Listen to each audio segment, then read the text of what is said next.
The Luminous Mind, Episode 002. I've doubted myself a lot that I'm doing the right thing, but I think as parents, if you feel driven to do something, that's really what you need to be doing.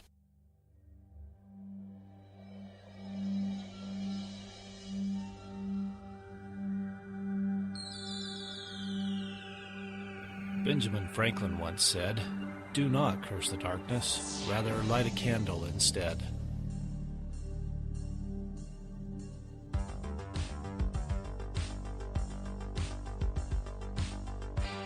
If you're ready to set your mind on fire, then prepare yourself for the Luminous Mind with your host, Rebecca Bohman.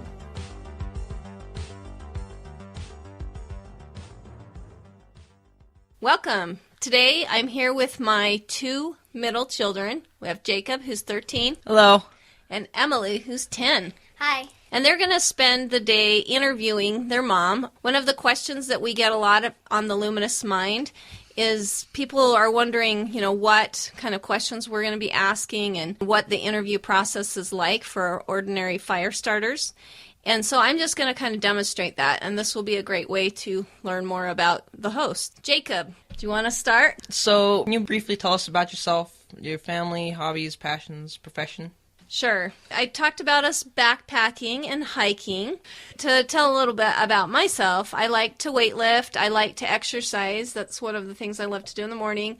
I love to crochet, and Emily's teaching me how to knit. Obviously, I'm very passionate about education, and my profession is actually the Luminous Mind. What was your personal educational experience?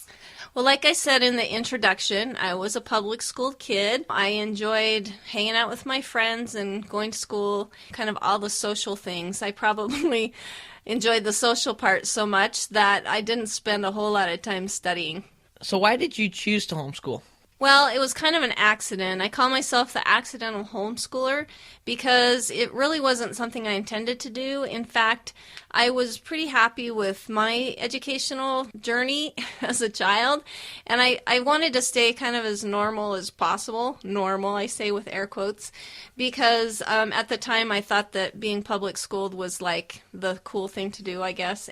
And so it was really an accident, but in a lot of ways I feel like it's almost a calling now for me to homeschool, and it's something that I love doing with my kids. Tell us about your educational philosophy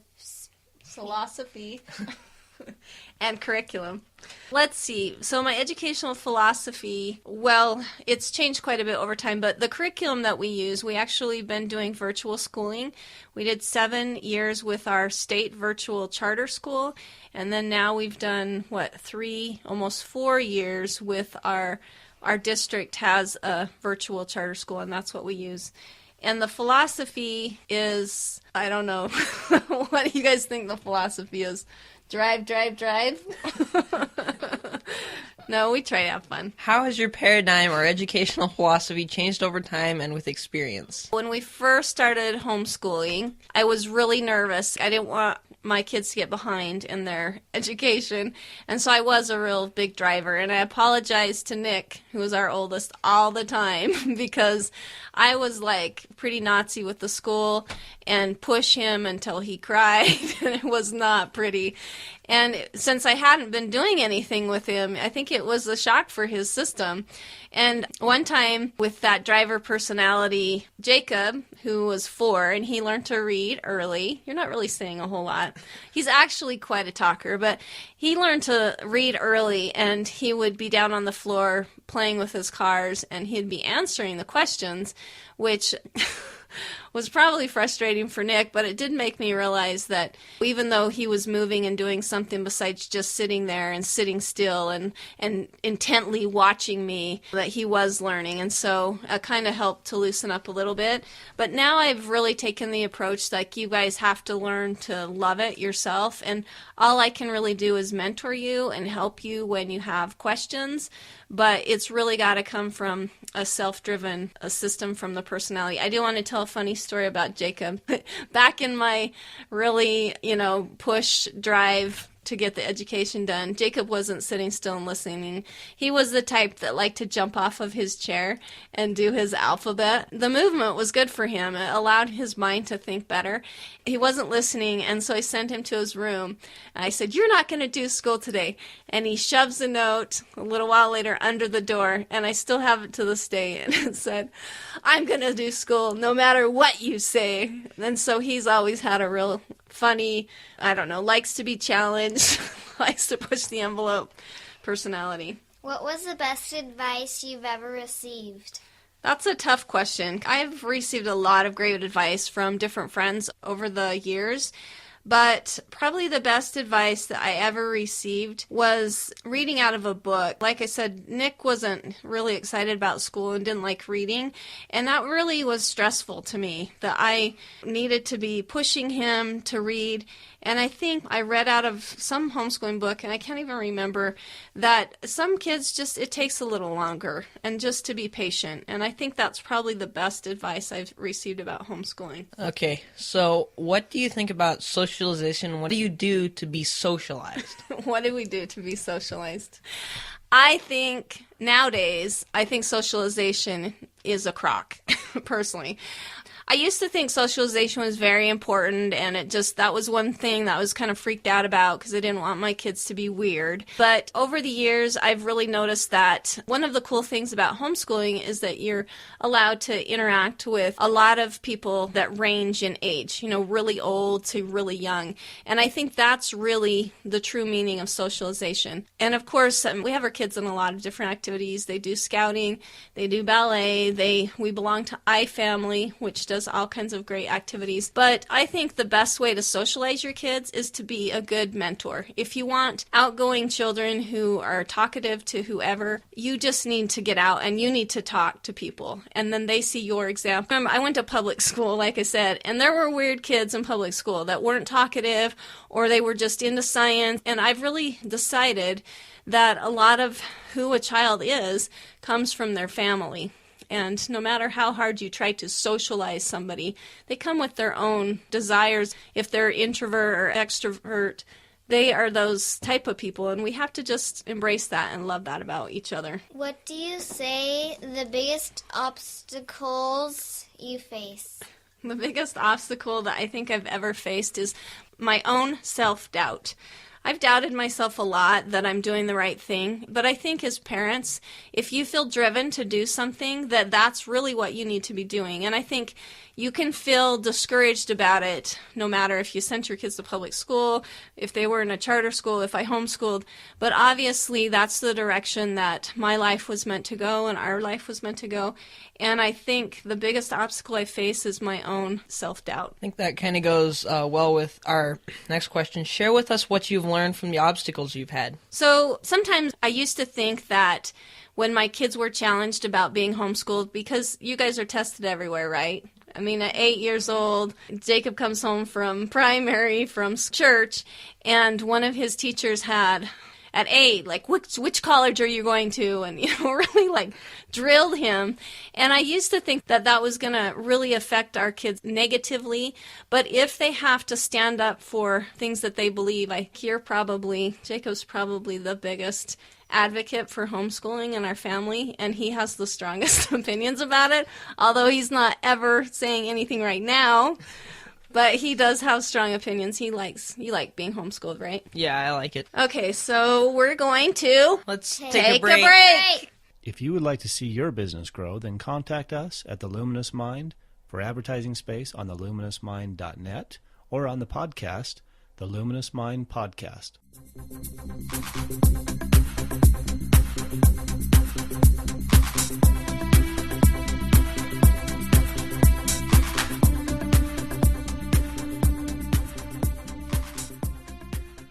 Welcome back. This is my interview again. So I don't know whose turn it is. Jacob, Emily, what's the next question?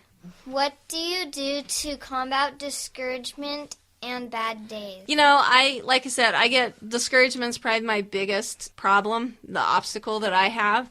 Probably the thing that I do to combat it, and it takes a while. If I get discouraged, it takes me a while to get out of it. I think the exercise that I do in the morning really helps to keep me in a better mood, don't you guys think?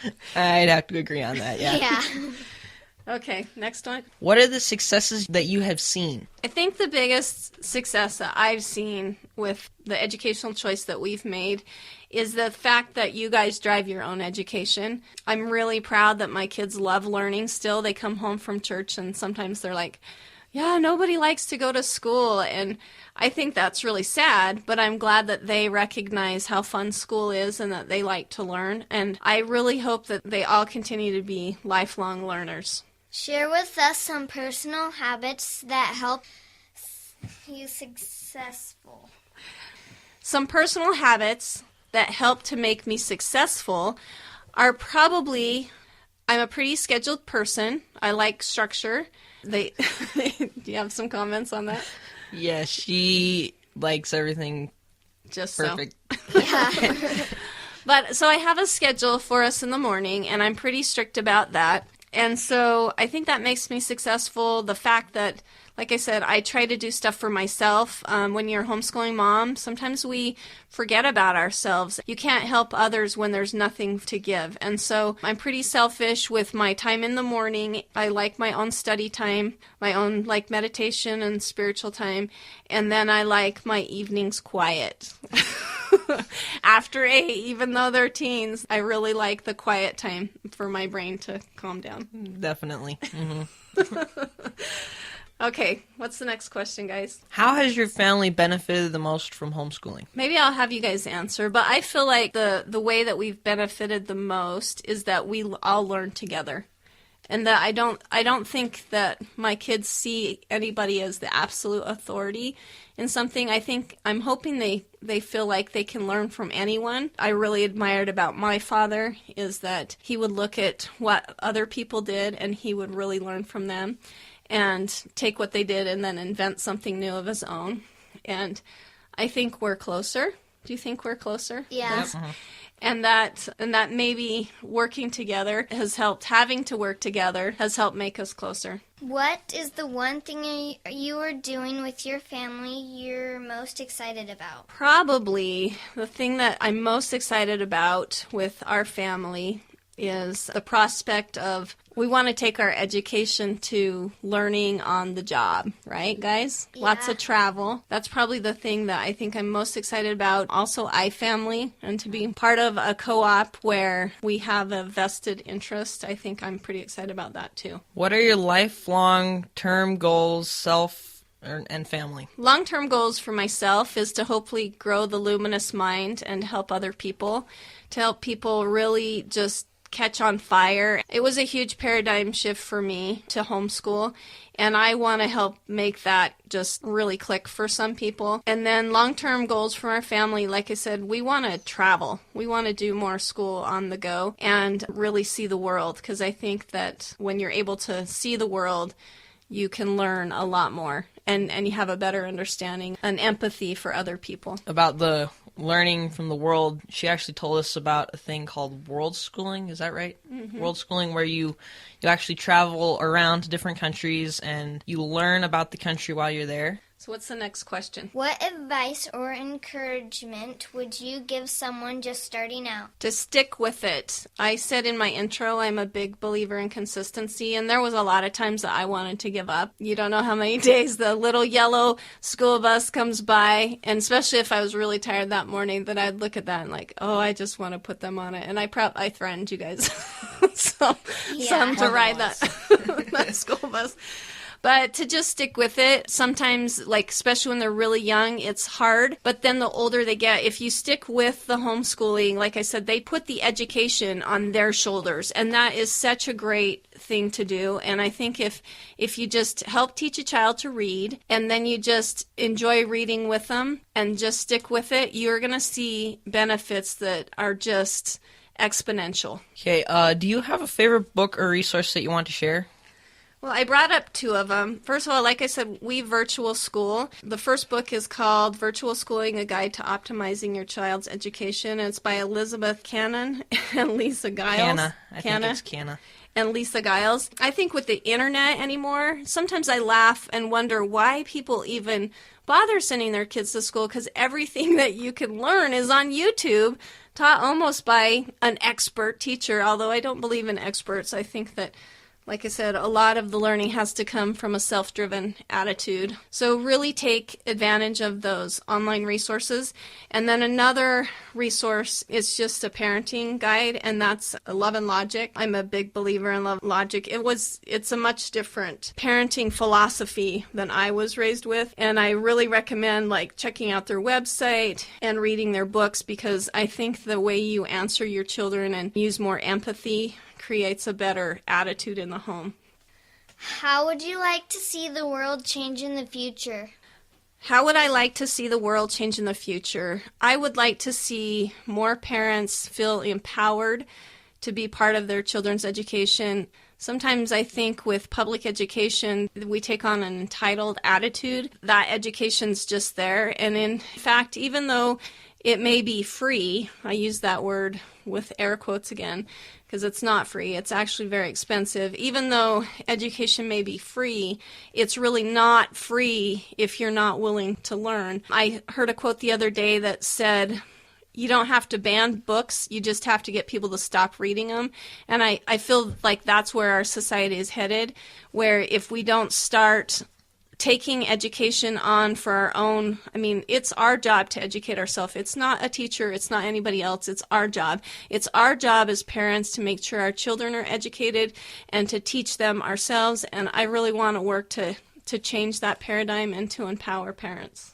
So, could I just add something about changing the world in the future? One thing that drives me crazy is the text talking, abbreviating stuff. That was all right back when they didn't have a full keyboard, but now it's just stupid. So I want people to start learning how to use a dictionary. Sorry, I just felt like I had to add that. That's Changing the World by Jacob. Emily, do you have a way you want to change the world? If Emily were queen for a day, what would she do? I don't know. Make yourself queen for the rest of the year. Okay, last question, guys. So are there any parting words you want to share? Do you have a favorite quote you would like to share? Oh, my favorite quote. I actually have it hanging on my wall. Emily, can you read it? I don't have my glasses on. It's by... Where is it? Ralph Waldo Emerson. And it's, do not go where the path... may lead, go instead where there is no path, and leave a trail. And that kind of goes against, like I said, I'm a backpacker and a hiker, and we're always telling our kids to stay on the trail for conservation-type purposes. But really, that's the truth. I think the things that I've learned the most in my life are times when I didn't follow the crowd and that I went ahead and did the things that were hard and broke away from the path. And it caused me to grow, and it caused innumerable benefits for my own family, and so really take a chance and do something different than everybody else. And that's our show. Yep. Thank you. Thanks for joining. Yep, thanks for joining Tune us. into the Luminous Mind. We need more fire starters. To join us, go to our website, theluminousmind.net, and click on the Fire tab. You'll be able to schedule an appointment today. Also, like us on Facebook, follow us on Twitter and Google+, and subscribe to our YouTube channel. Help us light minds on fire and change the paradigm of education.